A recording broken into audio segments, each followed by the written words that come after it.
Good morning to those of you who are in Central or Pacific time, and to those of you who are on the East Coast, good afternoon. Pray that you can come in and jump in here with us on today. And welcome to Thriving Tuesday Moments of Encouragement, uh, powered by Veeencouraged Ministries, diffusing the power of light with encouragement. Good morning, Rhonda. Good morning, my joy. Good morning, Shanetta. Good, good, good. Good morning, sunshine. All right, I'm glad that you all can be here. And those others who are coming in, please say hello. Give me the opportunity to say Happy New Year to you. We did it on the front end before we got there, but we are grateful that we are able to say to you Happy New Year. We made it. We made it. We survived. We made it through to another year. Amen. Amen. Today, we're going to continue this discussion from Philippians 3 that we started on last week. Last week, our discussion in Philippians was about reflecting and regrouping and refocusing. And today, we're going to look at just one little piece of Philippians 1 through 14, 3, 1 through 14, that happens in verse 13. Good morning, Miss May. Good morning, Auntie. Yay.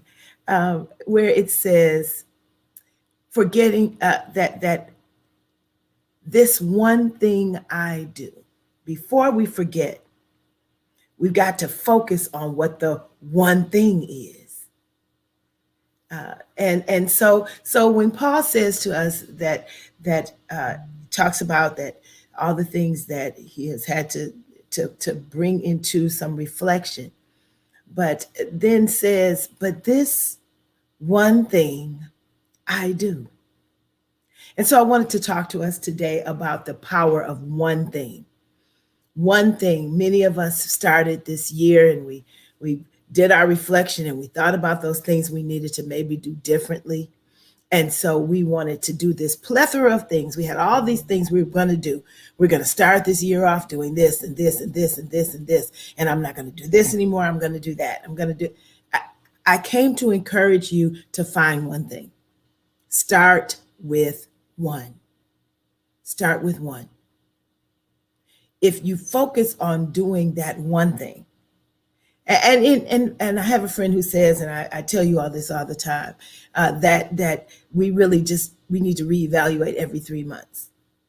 So for the first 3 months of the year, for January, February, and March, one thing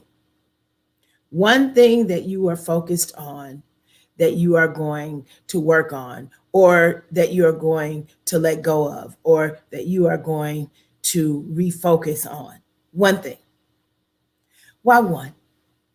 It's really difficult to do a lot of things at the same time, and the anxiousness that can sometimes cause us makes us abandon all of it. And so instead of having this laundry list of things that we need to do differently, or putting the pressure on ourselves to do a multitude of things at one time, it's important to focus on one thing. One thing. Paul said, this one thing I do, forgetting the things that are behind me. I'm straining toward the things that are before me. So maybe for some of us, forgetting some things is necessary. For others of us, it's remembering some things, remembering who we are, remembering whose we are, remembering our value, so that when we focus on that one thing, it's from a place of empowerment. It's from a place of affirmation, not from a place of deprecation. It's very easy, especially those of us who call ourselves Christians, to be in a place where we're depriving ourselves, because that's part of the tenets of our faith, to put others before ourselves in many ways. But as I constantly remind us, that it's impossible to love others as you love yourself if you haven't shown love for you. So this is not a place of self-deprecation. This is a place of, how do I affirm and empower my life with one thing at a time? One thing. So the encouragement for us today is to look at those lists. If you did what I did, you wrote a list of things. that you know you needed to either work on or let go of, to shift into, but one thing at a time. And maybe if you look at that list and you look at the things that are going to empower the next thing. So there may be something that's at the foundational level that you can do to prepare yourself for that which is to come. So find that one thing. For some of us, it's making a difference in what we know that we've done over this holiday, as we've let our consciousness go about that which we are consuming. That's the one thing we do. We're mindful now. We're going to be mindful about that which we consume. Mindful. The road to change starts with mindfulness. So we have to be mindful of what we're doing in order to not do that continually. There are all of these programs out here, and they're coming at us a mile a minute. They're coming at us with everything that we can do. That's a quick fix. That's all of that. But the first thing we've got to do is be mindful. And when we're mindful, then we're thinking about what we're doing, not just doing. And that's not just for those of us who are trying to be careful about how we consume and what we consume, but it's also about what we allow in our lives. We've got to be mindful about what we allow. There are those of us who want to help the world, but you can only help the world one step at a time. And when you take that first step, stay right there for a moment. You don't have to be all over the place. Be mindful of what that first step is. Start with one step. So I don't know what it is that you are embarking on, what your reflection and regrouping and refocus led you to. But whatever the refocus is, don't allow yourself to become scattered by all of the things you want to do, that you find yourself thrown into a space where you're trying to do so much that you really get nothing done. My mom used to say, be careful about being a jack of all trade and a master of none. She knew that I was creative and that I would find myself in this and in that and in this and in that. And I haven't really changed so much about the action, but I've changed about the mindfulness. Because if the things that I'm doing don't complement each other, then it takes my mind into many different places. And therefore, I can't do any of it well.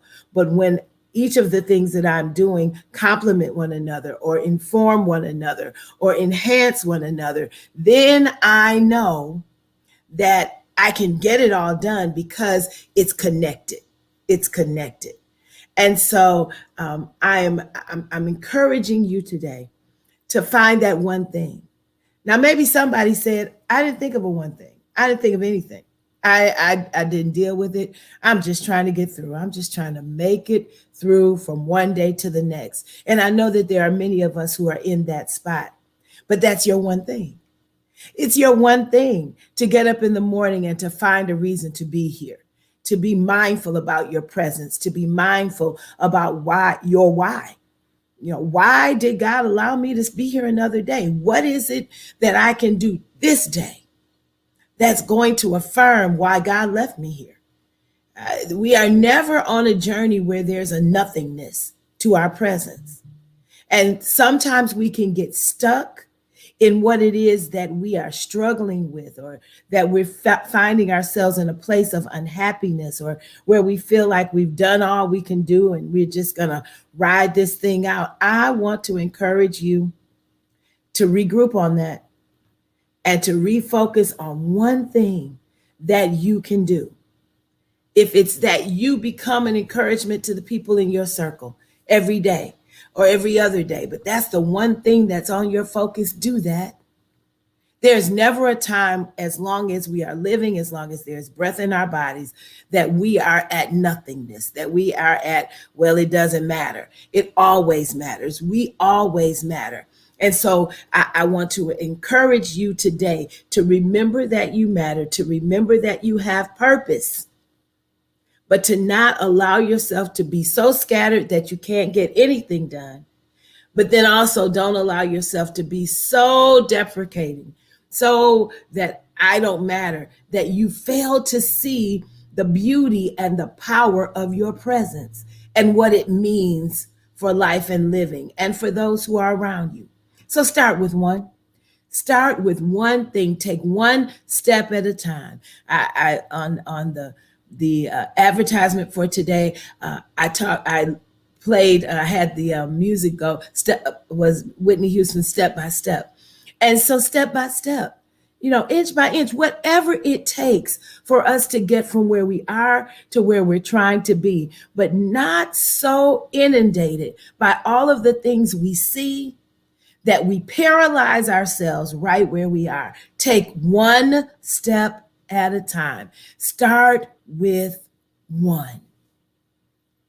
I hope that you catch that. For some of you, I can see, Rhonda, that's resonating with you because I know how busy we are, how much we do, how many places that we try to go, that we try to get through the week in one day. And it puts us in a place of anxiousness, and there's enough going on in the world where we don't need to add to our anxiety by putting too much pressure on ourselves.